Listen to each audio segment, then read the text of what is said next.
ಎಲ್ಲರಿಗೂ ನಮಸ್ಕಾರ. DCEನ LMS ತರಗತಿಗಳಿಗೆ ಮತ್ತೊಮ್ಮೆ ತಮ್ಮೆಲ್ಲರಿಗೂ ಸ್ವಾಗತವನ್ನು ಕೋರುತ್ತಾ, ಇಂದಿನ ಈ ಒಂದು ವಿಡಿಯೋದಲ್ಲಿ ಈ ಟ್ರೇಡ್ ಪಾಲಿಸಿಯ ಮುಂದುವರೆದಿರ್ತಕ್ಕಂಥ ಭಾಗವನ್ನು ನಾವು ನೋಡೋಣ. ಇವತ್ತಿನ ಈ ಒಂದು ವಿಡಿಯೋದಲ್ಲಿ role of protectionism in developing R under developed economies, ಹಿಂದುಳಿದ ಅಥವಾ ಅಭಿವೃದ್ಧಿ ಹೊಂದುತ್ತಿರುವ ದೇಶಗಳಲ್ಲಿ ರಕ್ಷಣಾತ್ಮಕ ನೀತಿಯ ಪಾತ್ರ ಏನು ಅಂತಕ್ಕಂಥದ್ದನ್ನು ನಾವಿವತ್ತು ನೋಡೋಣ. ರಕ್ಷಣಾತ್ಮಕ ನೀತಿಯಿಂದಲೇ ದೇಶಗಳ ಕೈಗಾರಿಕೆಗಳ ಅಭಿವೃದ್ಧಿ, ಆರ್ಥಿಕ ಪ್ರಗತಿ, ವ್ಯಾಪಾರದ ಪ್ರಗತಿ ಎಲ್ಲವನ್ನು ನಾವು ಮಾಡಲಿಕ್ಕೆ ಸಾಧ್ಯವಾಗ್ತದೆ ಅಂತಕ್ಕಂಥ ಮಾತುಗಳನ್ನು ನಾವು ಹಿಂದಿನ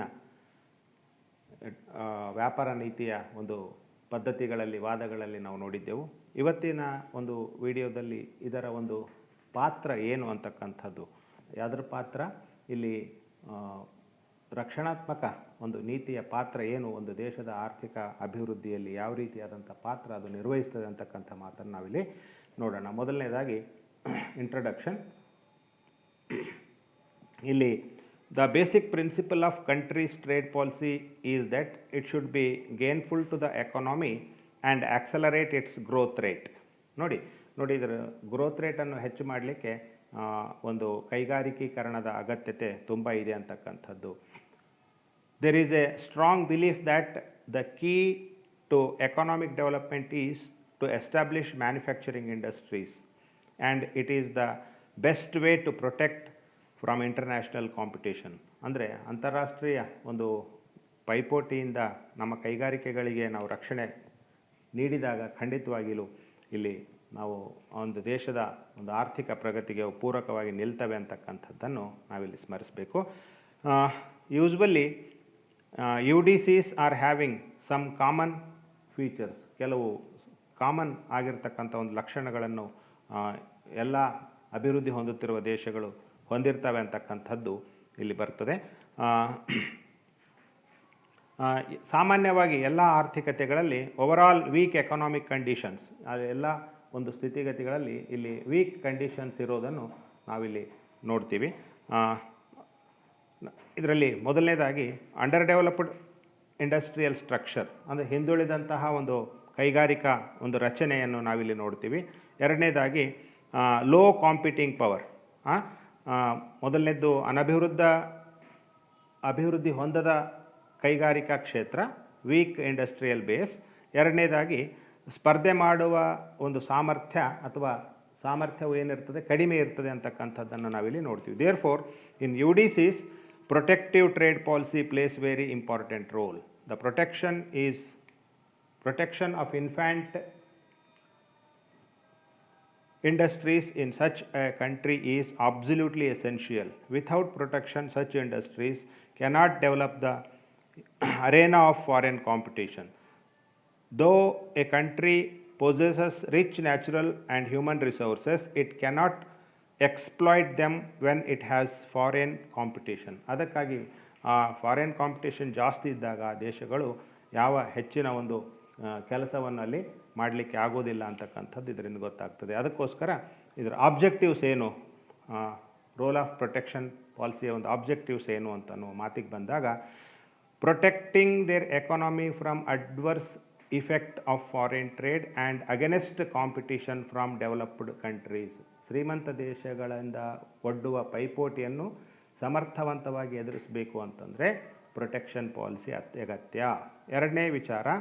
ಎರಡನೇ ಒಂದು objective, adapting a trade policy that helps to promote their economic growth through growth of manufacturing industries.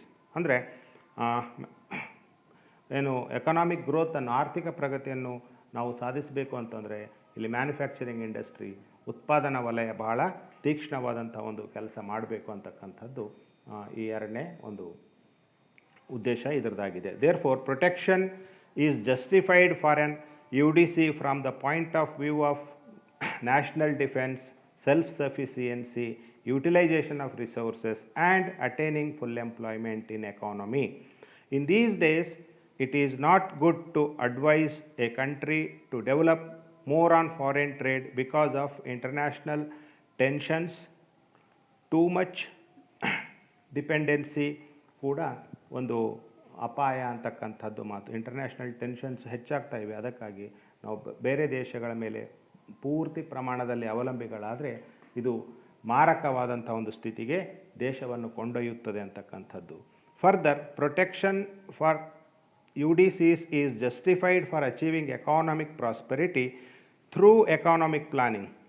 Economic planning reveals that control of production and consumption, trade and exchange etc. in an economy. ನೋಡಿ, ಅದಕ್ಕೆ ಒಂದು ನಿರ್ದಿಷ್ಟವಾದಂಥ ಯೋಜನೆ ಹಾಕ್ಕೊಂಡು ಅದರ ಮುಖೇನ ನಾವು ಆರ್ಥಿಕ ಒಂದು ನೀತಿಯನ್ನು ಅನುಸರಿಸಿಕೊಂಡು ಹೋದಾಗ ನಮಗೆ ಬೇಕಾದಂಥ ಸ್ಥಿತಿಯಲ್ಲಿ ವ್ಯವಸ್ಥೆಯನ್ನು ಮುಂದುವರಿಸಲಿಕ್ಕೆ ಸಾಧ್ಯ ಆಗ್ತದೆ ಅಂತಕ್ಕಂಥದ್ದು. Some economist strongly advocated for adapting import substitution policy in UDCs by which these countries can achieve higher rate of economic growth with establishing basic industries to face the foreign competition. ನೋಡಿ, ಇಲ್ಲಿ import substitution, ಆಮದು ಬದಲಿ ವಸ್ತುಗಳನ್ನು ನಾವೇ ಒಂದು ಉತ್ಪಾದನೆ ಮಾಡುವಂಥ ಸ್ಥಿತಿಗೆ ಬಂದಾಗ ಖಂಡಿತವಾಗಿಯೂ ನಾವು ಈ ಫಾರಿನ್ ಕಾಂಪಿಟೇಷನನ್ನು ಖಂಡಿತವಾಗಿ ತಡೆಗಟ್ಟಲಿಕ್ಕೆ ಸಾಧ್ಯ ಇದೆ, ಎದುರಿಸಲಿಕ್ಕೆ ಸಾಧ್ಯ ಇದೆ ಅಂತಕ್ಕಂಥದ್ದು ಇದರಿಂದ ಗೊತ್ತಾಗ್ತದೆ. ಅದಕ್ಕೆ ಪ್ರೊಟೆಕ್ಷನ್ ಪಾಲಿಸಿ ತನ್ನದೇ ಆದಂಥ ಒಂದು ಪಾತ್ರವನ್ನು ಹಿಂದುಳಿದ ಆರ್ಥಿಕ ವ್ಯವಸ್ಥೆಗಳಲ್ಲಿ ಮಾಡ್ತಾ ಇದೆ ಅಂತಕ್ಕಂಥದ್ದು ಇದರಿಂದ ಗೊತ್ತಾಗ್ತದೆ.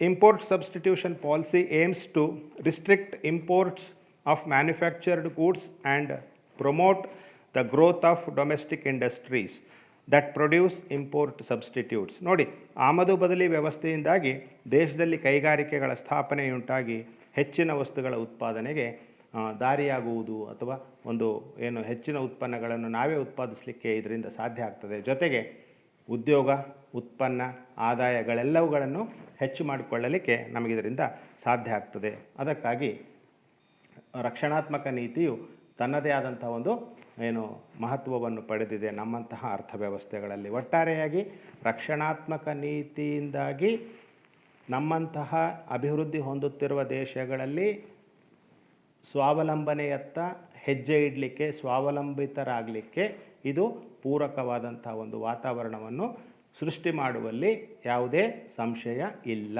ಅದಕ್ಕಾಗಿ ಇದು ತನ್ನದೇ ಆದಂಥ ಒಂದು ಮಹತ್ವವನ್ನು ಪಡೆದಿರತಕ್ಕಂಥದ್ದು.